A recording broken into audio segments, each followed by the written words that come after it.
Hi, today we're going to talk about love without hurt. Now, I know at some point in time, we all are in relationships, we all feel that sense of bonding, that sense of love, we care for people, but the attachment, the emotions sometimes get the better of us. So, I'm going to share with you some unique four insights which can help you avoid hurt or at least become a little more aware while you're in love. To begin with, you should try to focus on your intention. What happens is that in any relationship, romantic or otherwise, there are two parties involved.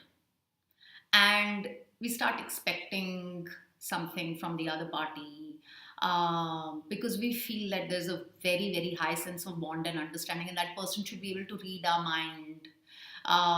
And therefore, those expectations lead to disappointment. Now, expectations will happen, disappointments will happen, but you just need to let those emotions pass. What you have to realize is that you can only focus on your own intention, which means that the intention with which you enter the relationship, the intention with which you continue the relationship, or the intention with which you want to maintain the relationship. This helps you keep focus on yourself. This helps you keep focus on the situation from your point of view. And if there's any learning or if there is any improvement, you can work on yourself. But it helps you disassociate yourself from the emotions of another person or from the journey of another person, which could be turbulent. It's extremely important that in a relationship, you are able to be rational and you're able to build something which is sustainable. Now, if you go overboard in any way, if you do more than what is expected, then not only are you raising the expectations of the other person, but you're also setting yourself up for pain because of expectations, because of more disappointments, or because of any kind of an imbalance. So, what you have to understand is that you have to set a healthy boundary. You know, it's good to be in a relationship, it's good to create an enriching bond, but at the same time, what you have to realize is that you do not have to overcompensate to hold this relationship or to nurture this relationship. You just have to be yourself. Another thing that you have to understand is when we talk especially about boundaries is that give yourself permission to say no. Once in a while, it's all right to say no respectfully. By saying no, you are protecting your own interests. So while the relationship is important, the person you are in a relationship with is also important, you have to realize that you still have your own needs.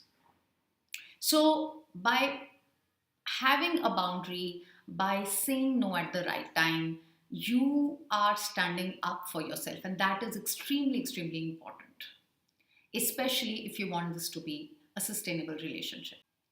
The third insight I want to share with you is very interesting. Look at love as a multiplier.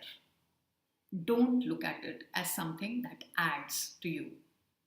A lot of people think that in a relationship, the other person is going to complete us. And again, this is something that has been talked about in songs and in movies as well. So I understand it becomes a really nice, popular, romantic concept. But honestly, you have to be complete in yourself.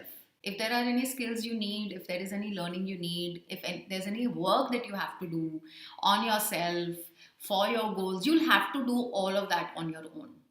But the more you do things for yourself, the more you become attractive as a person, and then the relationships you have can nurture that. The relationships or bonds that you have can actually have a multiplier effect, because if you're happy, you can spread happiness. If you work on yourself, you can inspire others. And another thing that you should understand is that your love or relationship is not just that one single person. It's all the people who have championed you throughout your life. Take them with you wherever you go. When you go on stage, when you go for an interview, when you go for a special day, when you need to work on yourself, just go back to all the people who have believed in you in spirit, and you will never feel that you are alone. Last but not the least, invest in yourself. Now, I know a lot of people have talked about it. People are talking about self-love. People are talking about, keeping yourself as a priority. But the reason you need to invest in yourself is because of these ups and downs that happen when we are very close in a relationship, in a family, or with a special one.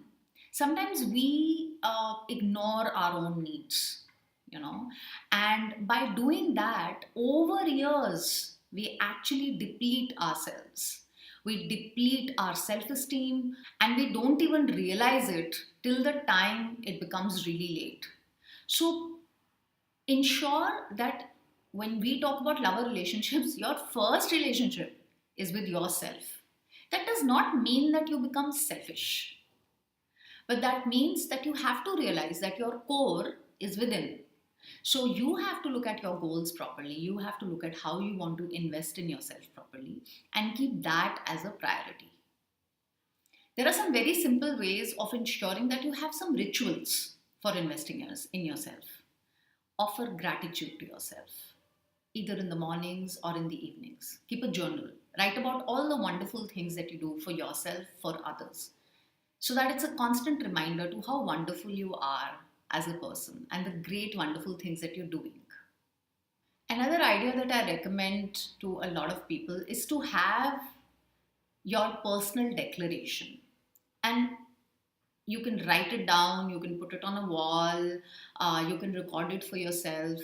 But it's a declaration of love, it's a declaration of pride, of all the authentic attributes you have, of all the great things that you do every day, and how you are contributing meaningfully to yourself and to your loved ones. So these are the 4 insights I wanted to share with you on how to love without hurt. I'm Alka Sharma and I'm a transformational life coach, and I would love to hear from all of you. Let me know what are the other topics that you would like to hear about. Let me know if this was helpful and useful to you. And please share this message with your friends and family who would really gain and benefit from these insights. See you soon. Bye-bye.